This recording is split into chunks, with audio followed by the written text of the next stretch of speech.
بسم الله الرحمن الرحيم. الحمد لله رب العالمين.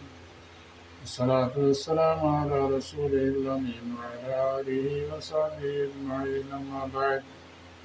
പ്രിയപ്പെട്ട മുഅ്മിനീങ്ങളെ, അസ്സലാമു അലൈക്കും വറഹ്മത്തുള്ളാഹി വബറകാതുഹു.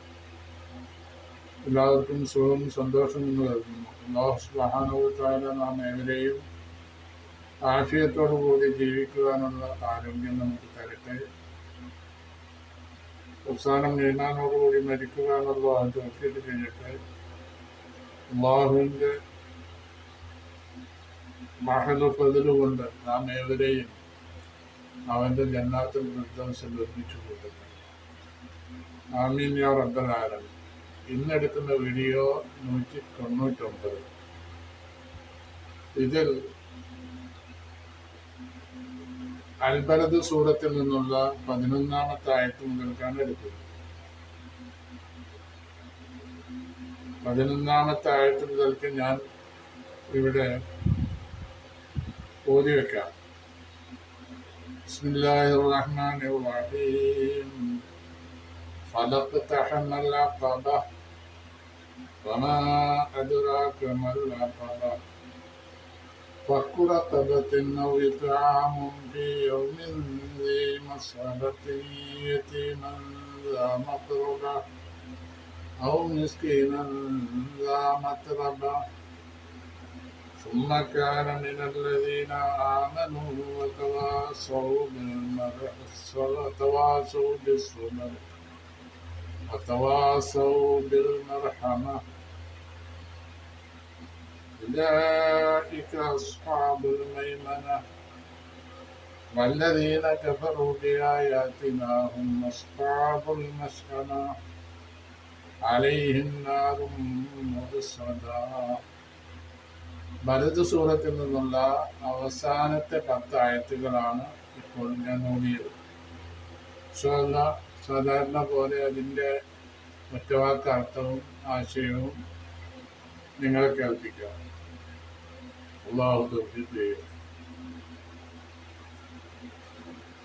മുമ്പ് നമ്മൾ പറഞ്ഞിട്ടുണ്ട്, യഖൂലു അഹ്ലക്തു മാലൻ ലുബദ. ഈ സൂറത്തിൽ തന്നെ 6-ാമത്തെ ആയത്ത് യഖൂലു അഹ്ലക്തു മാലൻ ലുബദ.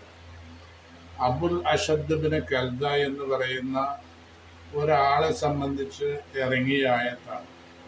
ഈ കക്ഷി വല്ലാതെ റസൂലിനോടുള്ള ശത്രുതയിൽ ജീവിക്കുന്ന ആളായിരുന്നു. ശത്രുതയിൽ കണ്ടമാനം സമ്പത്ത് അവൻ ചെലവഴിച്ചു നശിപ്പിച്ചു തള്ളി. ഇതവൻ പറയുന്നുണ്ട്. യഖൂലു അഹ്ലക്തു മാലൻ ലുബദ എന്ന് പറയുന്നു.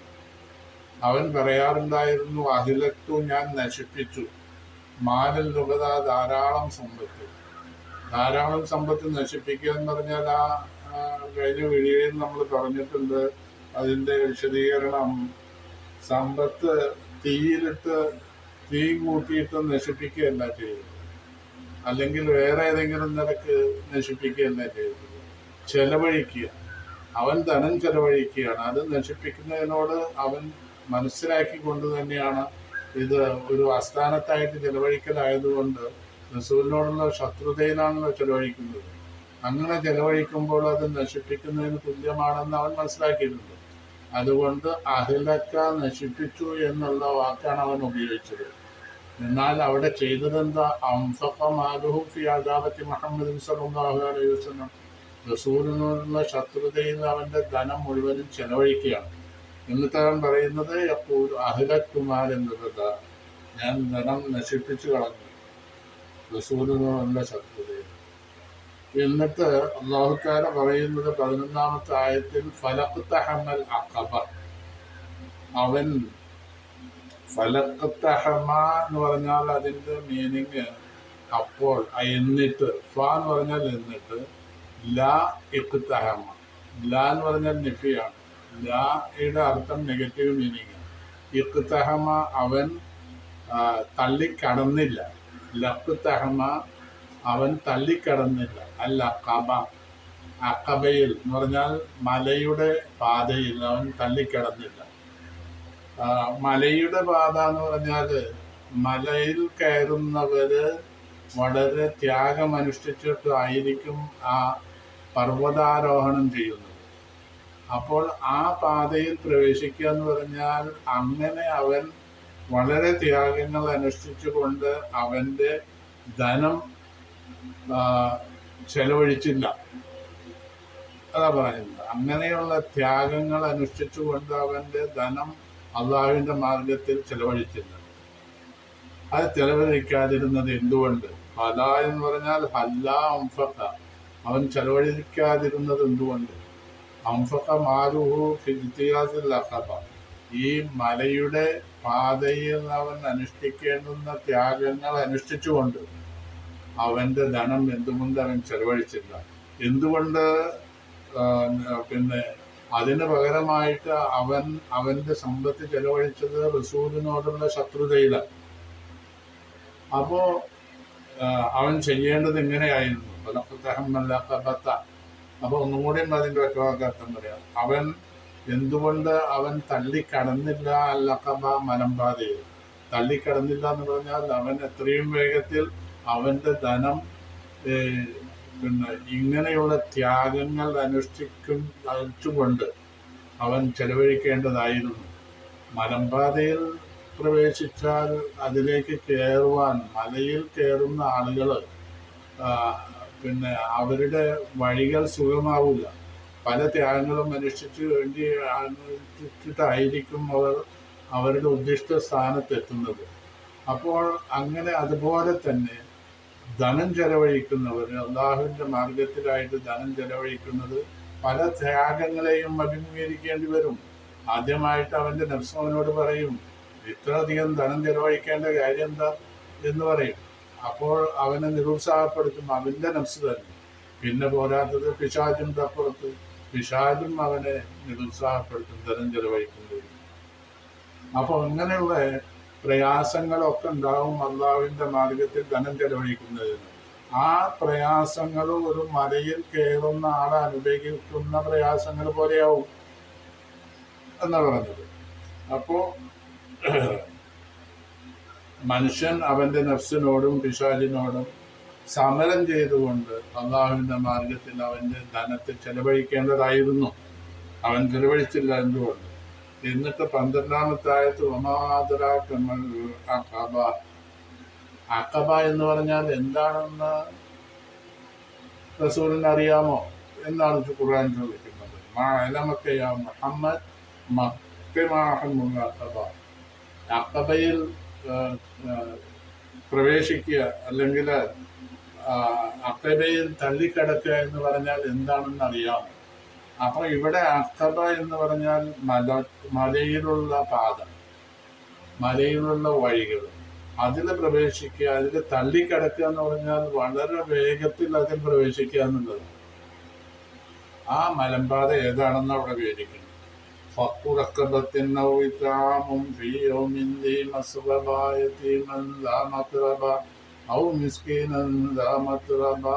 ثم كان من الذين آمنوا وتواصوا بالصبر وتواصوا بالمرحمة. ഇതാണ് ഉലൈക ഹും അസ്ഹാബുൽ മൈമന.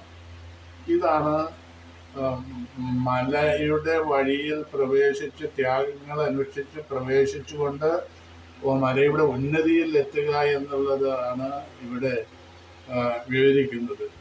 മലമ്പാത ഏതാണ്? ആ പാതകൾ ഫക്കുറക്കബത്ത്. ഒന്നാമതായിട്ട് റക്കബത്ത് എന്ന് പറഞ്ഞാൽ അടിമ.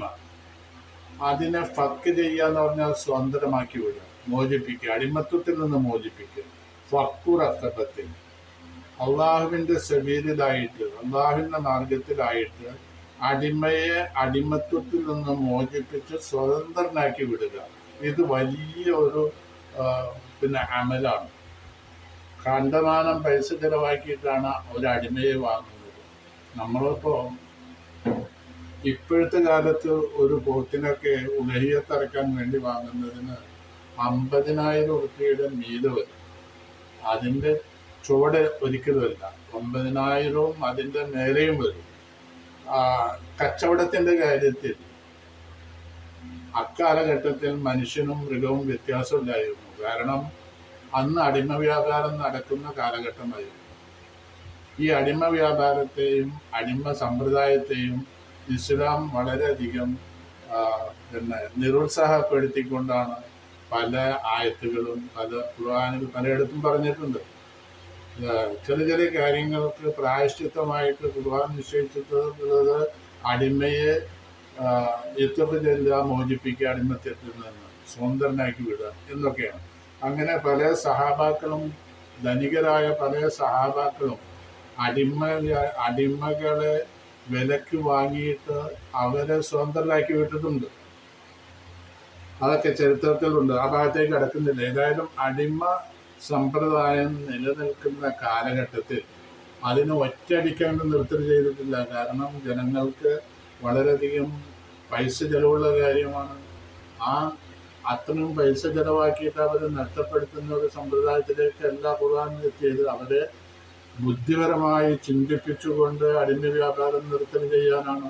അതിന് പല ഘടകങ്ങളും നിരുത്സാഹപ്പെടുത്തുന്ന പല ഘടകങ്ങളെയും ഖുർആൻ നിശ്ചയിച്ചു, ഇസ്ലാം നിശ്ചയിച്ചു.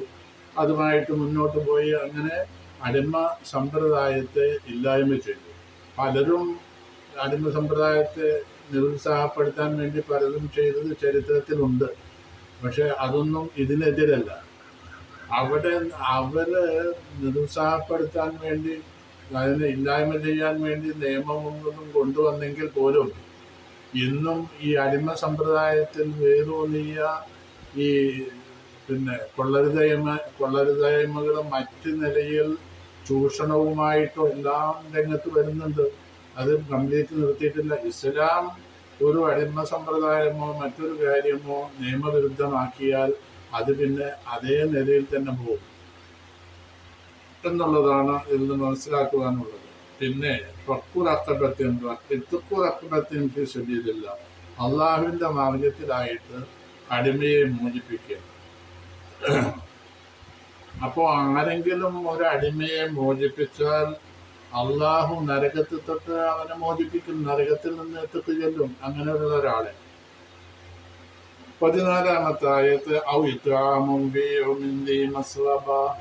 വിശപ്പിന്റെ നാടുകളിൽ വളരെ വിശന്ന് പട്ടിണി കിടക്കുന്ന ഒരു സമയത്ത് മറ്റുള്ളവർക്ക് ഭക്ഷണം നൽകുക എന്നുള്ളതും ഈ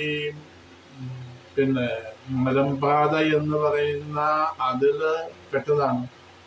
വളരെ ത്യാഗങ്ങൾ അന്വേഷിച്ചിട്ട് മേലോട്ട് കയറി പോകുക എന്നുള്ളതാണല്ലോ മലമ്പാത കൊണ്ട് ഉദ്ദേശിക്കുന്നത്. അതുപോലെ അതേ രീതിയിലുള്ള മറ്റൊരു കാര്യമാണ് പാവങ്ങൾക്ക് ഭക്ഷണം നൽകുക എന്നുള്ളത്.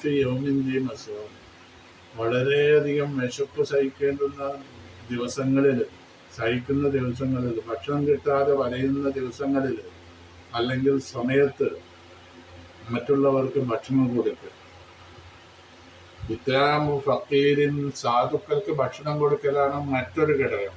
ഏതിൻ്റെ ഈ മലമ്പാതകളിലുള്ള ത്യാഗം അനുഷ്ഠിക്കുക എന്ന് പറഞ്ഞത് മറ്റ് അള്ളാഹുവിൻ്റെ മാർഗത്തിൽ ധനം ചെലവഴിക്കുക എന്ന് പറഞ്ഞത് ഒരു കാര്യം അടിമയെ എത്തിച്ചു ചെല്ലുക, മോചിപ്പിക്കുക, സ്വതന്ത്രനാക്കി വിടുക, പിന്നെ പാവങ്ങൾക്ക് ഭക്ഷണം കൊടുക്കുക.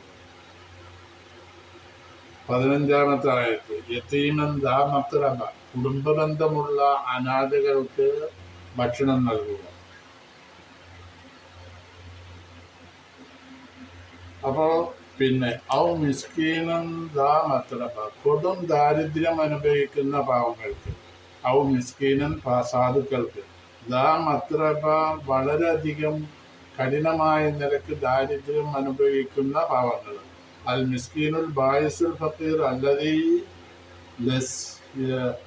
ലസിഖ ബിത്തുറാബി മിൻ ശിദ്ദത്തി ഫഖ്രിഹി വദുരിഹി, അവന് ദാരിദ്ര്യം കൊണ്ട് അവൻ എഴുന്നേറ്റ് നിൽക്കാനും പോലും കഴിയാത്ത അത്ര വിഷമത്തിൽ കഴിയുന്ന പാവങ്ങളുണ്ട്, അവർക്ക് ഭക്ഷണം നൽകുക. അപ്പോൾ അനാഥകൾക്ക് ഭക്ഷണം നൽകുക, പാവങ്ങൾക്ക് ഭക്ഷണം നൽകുക, ഇതൊക്കെ ഈ കാര്യത്തിൽപ്പെട്ടതാണ്. മലമ്പാത ഏതാണെന്ന് ഇത്രയും ത്യാഗങ്ങൾ അനുഷ്ഠിച്ച് മേലോട്ട് കയറിപ്പോയിക്കൊണ്ട് അവൻ്റെ ഉദ്ദേശം സഫലീകരിക്കുക എന്ന് പറഞ്ഞാൽ ആ വിഷയത്തോട് സാമ്യപ്പെടുത്തിക്കൊണ്ട് അള്ളാഹുവിൻ്റെ മാർഗത്തിൽ ധനം ചെലവഴിക്കുക, അല്ലാതെ റസൂലിനോടുള്ള ശത്രുതയിലും മറ്റുമല്ല. അങ്ങനെ ധനം ചെലവഴിക്കുന്ന 2-3 കാര്യങ്ങളാണ് ഇവിടെ പറഞ്ഞത്. ഒന്ന്, അടിമയെ സ്വതന്ത്രനാക്കി വിടുക. 2, പാവങ്ങൾക്ക് ഭക്ഷണം, യതീമുകൾക്ക്, അനാഥകൾക്ക് ഭക്ഷണം നൽകുക. 3, വളരെ ദാരിദ്ര്യം അനുഭവിക്കുന്ന സാധുക്കൾക്ക് ഭക്ഷണം നൽകുക. ഉലായിക അസ്ഹാബുൽ മൈമന. ഇങ്ങനെ ചെയ്യുന്ന ആളുകളുണ്ടല്ലോ, അവര് വലതുപക്ഷക്കാരാണ്. അതായത് നാളെ മഹ്ശറയിൽ അവരുടെ കർമ്മരേഖ കിട്ടുന്ന അവസരത്തിൽ ഉദയാൽ കിതാബ് തറൽ മുജ്രിമീന മുസ്ലിഖീന മിമ്മാ ഫീ യഖൂലൂന യാ വൈലതനാ മാ ലി ഹാദിൽ കിതാബി ലാ യുഗാദിറു സഗീറതൻ വലാ കബീറതൻ ഇല്ലാ അഹ്സാഹാ വവജദൂ മാ അമിലൂ ഹാദിറൻ വലാ യദ്ലിമു റബ്ബുക അഹദ. അള്ളാഹു കർമ്മരേഖകൾ കൊടുക്കുന്നതിനെ സംബന്ധിച്ചാണ് ഈ ആയത്ത്, അൽ-കഹ്ഫിലുള്ള ഒരു ആയത്തായത്. അത് അതിൽ പറഞ്ഞതനുസരിച്ച് കർമ്മരേഖകൾ കിട്ടും മനുഷ്യർക്ക്.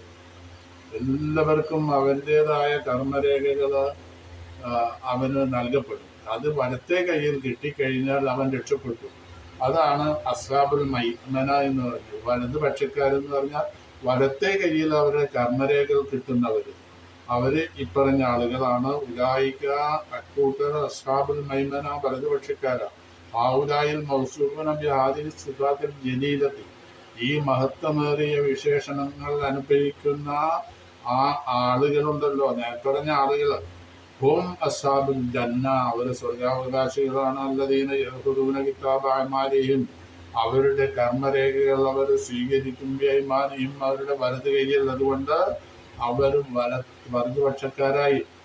യസ്അലൂന ബിദുഖൂലി ജന്നാത്തിൻ നഈം, അവർ സ്വർഗത്തിൽ കടക്കുകയും ചെയ്യും. അങ്ങനെ വിജയിച്ചവരാണ്. അവർ ഷഖീ സഈദ് 2 വിഭാഗമായി തിരിക്കപ്പെടുന്നു പറഞ്ഞില്ലേ, അതിൽ സഈദ് സ്വേദ ആണ് ഇവർ. പിന്നെ 19-ാമത്തെ ആയത്ത് വല്ലദീന കഫറൂ ബിആയാതിനാ ഹും അസ്ഹാബുൽ മശ്അമാ. അള്ളാഹുവിന്റെ ആയത്തുകളെ നിഷേധിച്ച ആളുകൾ അവർ ഇടതുപക്ഷക്കാരാണ്. വല്ലദീന, ഒരു കൂട്ടർ, കഫറൂ, അവർ നിഷേധിച്ച് തള്ളിയിട്ടുണ്ട്. ബിആയാതിനാ, നമ്മളുടെ ദൃഷ്ടാന്തങ്ങൾ. ഹും, അവർ അസ്ഹാബുൽ മശ്അമാ, ഇടതുപക്ഷക്കാരാണ്. ഇടതുപക്ഷക്കാരെന്ന് പറഞ്ഞാൽ അവരുടെ ഇടത്തെ കയ്യിലാണ് കർമ്മരേഖകൾ അവർക്ക് കിട്ടുക. അപ്പോൾ അവർ പരാജയപ്പെട്ടു പോകും. മൗരുഷിമാർ, ഇടതുപക്ഷക്കാരാണ്. അന്നവും യഖുദൂന കിതാബ അഅമാലിഹിം, അവരുടെ കർമ്മരേഖകൾ അവർ സ്വീകരിക്കുന്ന ഷിമാലിഹിം, അവരുടെ ഇടത്തെ കയ്യിൽ. അപ്പോ അവര് ഇടതുപക്ഷക്കാരാണ്, അവര് നരകാവകാശികളുമാണ്. അലൈഹിം, ഈ ഇടതുപക്ഷക്കാർക്കുണ്ട് നാറും മൂസറത്തുൻ, അടക്കപ്പെട്ട നരകം, അഗ്നി അവർക്കുണ്ട്. അതായത് അടക്കപ്പെട്ട നരകമാണ്. അതിലേക്ക് വേറൊന്നും വന്നു ചേരുകയും ഇല്ല. അള്ളാഹു നിശ്ചയിച്ചത് ആളുകളല്ലാതെ, അല്ലെങ്കിൽ അവർക്ക് പുറത്തു പോരാനും സാധിക്കില്ല. അങ്ങനത്തത്, അതാണ് ഈ അടക്കപ്പെട്ട നരകം എന്ന് പറയുന്നത്. അലൈഹിം നാറും മൂലക്കത്തും, അടക്കപ്പെട്ട നരകമാണ്. ഒരു സന്തോഷവും ഒരു നല്ലൊരവസ്ഥയും അവിടേക്ക് പ്രവേശിക്കുക പോലുമില്ല. അതിൽ നിന്ന് ആരും പുറത്തു കടക്കുകയുമില്ല. അബദൽ സമാൻ, ഒരു കാലത്തും പുറത്തു വരാനൊക്കെ കഴിയുന്നില്ല. നാഅൂദുബില്ലാഹി മിൻ ദാലിക്, നരകത്തിൽ നിന്ന് അള്ളാഹു നാം ഏവരെയും രക്ഷിക്കട്ടെ. എന്തൊരു ഭയാനകമായ സ്ഥിതിവിശേഷമാണ് റബ്ബേ.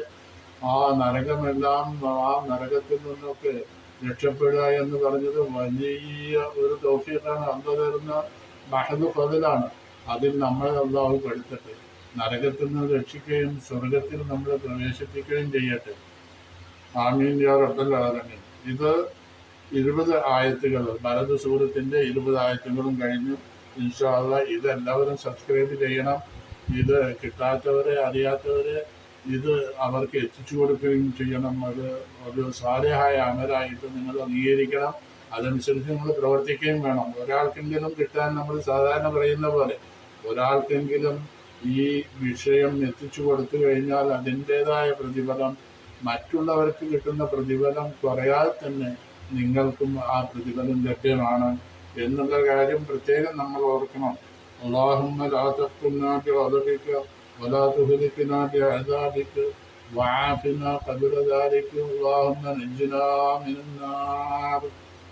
ദുആ. ആമീൻ യാ റബ്ബൽ ആലമീൻ. പടച്ചവനെ, നിന്റെ കോപം കൊണ്ട് ഞങ്ങളെ നീ നശിപ്പിക്കല്ലേ, ഞങ്ങളെ നരകത്തിൽ നിന്ന് രക്ഷിക്കണമേ എന്നുള്ള ദുആയാണ് അവസാനമായിട്ട് ഞാൻ പറയുന്നത്.